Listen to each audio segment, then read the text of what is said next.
Hello বন্ধুরা, কেমন আছো সবাই? আশা করি সবাই ভালো আছো। তো বন্ধুরা, আজকে আমরা জানবো কলকাতার 10 জন নায়কদের মধ্যে সেরা ধনীকে। তো বন্ধুরা, জানতে হলে ভিডিওটিতে একটি লাইক দিয়ে ভিডিওটি শেষ পর্যন্ত দেখার অনুরোধ রইল। নাম্বার 10, অভিনেতা বনি সেনগুপ্ত। তার মোট সম্পদ 12 কোটি টাকা। তিনি প্রতিটি ছবিতে অভিনয় করার জন্য 4 লক্ষ টাকা পারিশ্রমিক নেন। নাম্বার 9, অভিনেতা যশ দাশগুপ্ত। তার মোট সম্পদের পরিমাণ 18 কোটি টাকা। তিনি প্রতিটি ছবিতে অভিনয় করার জন্য 4 লক্ষ থেকে 5 লক্ষ টাকা পারিশ্রমিক নেন। নাম্বার 7, অভিনেতা সোহম চক্রবর্তী। তার মোট সম্পদের পরিমাণ 36 কোটি টাকা। তিনি প্রতিটি ছবিতে অভিনয় করার জন্য 7 লক্ষ টাকা পারিশ্রমিক নেন। নাম্বার 6, অভিনেতা সোহম হাজরা। তার মোট সম্পদের পরিমাণ 39 কোটি টাকা। তিনি প্রতিটি ছবিতে অভিনয় করার জন্য 8 লক্ষ টাকা পারিশ্রমিক নেন।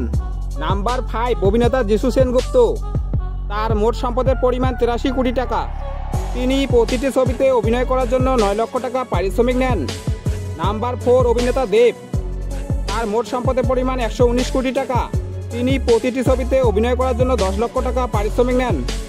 নাম্বার 3, অভিনেতা জিৎ। তার মোট সম্পদের পরিমাণ 132 কোটি টাকা। তিনি প্রতিটি ছবিতে অভিনয় করার জন্য 12 লক্ষ টাকা পারিশ্রমিক নেন। নাম্বার 2, অভিনেতা প্রসেনজিৎ চট্টোপাধ্যায়। তার মোট সম্পদের পরিমাণ 191 কোটি টাকা। তিনি প্রতিটি ছবিতে অভিনয় করার জন্য 13 লক্ষ টাকা পারিশ্রমিক নেন। নাম্বার 1, অভিনেতা মিঠুন চক্রবর্তী। তার মোট সম্পদের পরিমাণ 220 কোটি টাকা।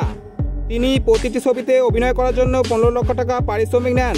তো বন্ধুরা, এই ছিল আজকের ভিডিওটি ভালো লাগলে ভিডিওটিতে একটি লাইক দিয়ে চ্যানেলটি সাবস্ক্রাইব করে পাশে থাকবেন। দেখা হচ্ছে পরের ভিডিওয়। ভালো থাকবেন, সুস্থ থাকবেন, ধন্যবাদ।